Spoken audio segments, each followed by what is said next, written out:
departure, they here turned somewhat to the right by attracting the ruddy planet in order to avoid passing too near the sun. On some future expedition, said Ayrault, and when we have a supply of blue glasses, we can take a trip to Venus if we can find a possible season in her year. Compared with this journey, it would be only like going round the block.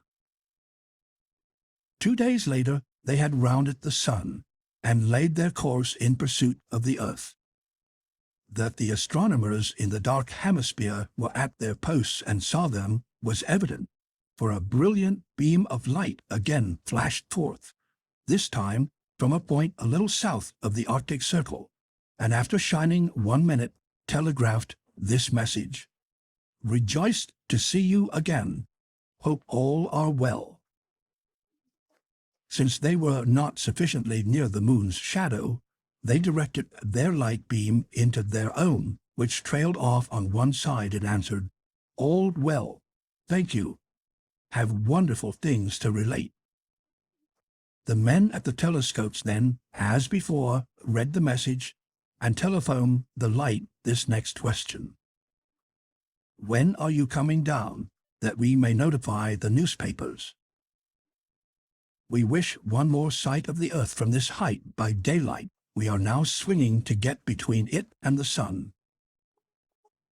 We have erected a monument in Van Cortlandt Park and engraved upon it, 'At this place James Bearwarden, Henry Chelmsford Cortlandt, and Richard Rokeby Ayrault left Earth December 21, A.D. 2000, to visit Jupiter.' Add to it, they returned on the 10th of the following June.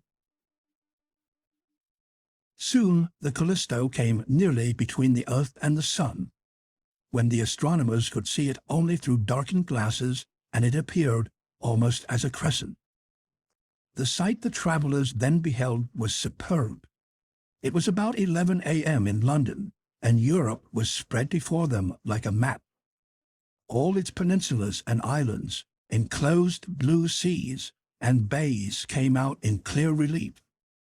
Gradually, Russia, Germany, France, the British Isles, and Spain moved towards the horizon, as in grand procession, and at the same time the Western Hemisphere appeared.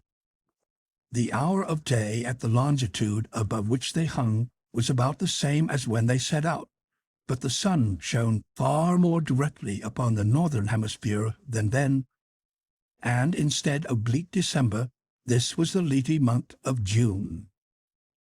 They were loath to end the lovely scene, and would fain have remained where they were while the earth revolved again.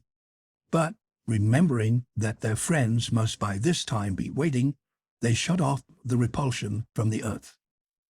"We need not apply the apergy to the earth until quite near," said Ayrault, "since a great part of the top speed will be taken off by the resistance of the atmosphere, especially as we go in base first. We have only to keep a sufficiently strong repulsion on the dome to prevent our turning over, and to see that our speed is not great enough to heat the car." When about 50 miles from the surface, they felt the expected check, and concluded they had reached the upper limits of the atmosphere. And this increased, notwithstanding the decrease in their speed, showing how quickly the air became dense. When about a mile from the earth, they had the Callisto well in hand, and allowed it to descend slowly. The ground was already black with people, who, having learned where the Callisto was to touch, had hastened to Van Cortlandt Park. "I am overjoyed to see you," said Sylvia when she and Ayrault met. "I had the most dreadful presentiment that something had gone wrong with you. One afternoon and evening I was so perplexed, and during the night had a series of nightmares that I shall never forget. I really believed you were near me, but your nature seemed to have changed, for instead of its making me happy, I was frightfully distressed.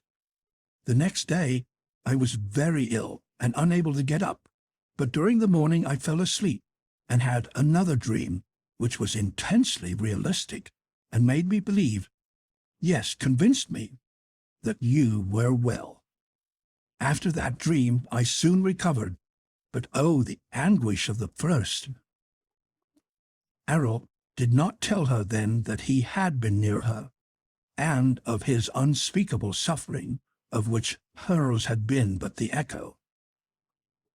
3 weeks later, a clergyman tied the knot that was to unite them forever.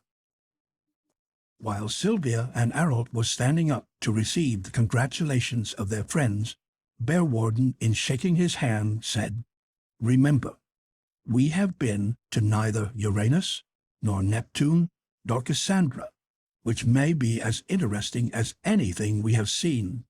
Should you want to take another trip, count me as your humble servant." And Cortlandt, following behind him, said the same thing.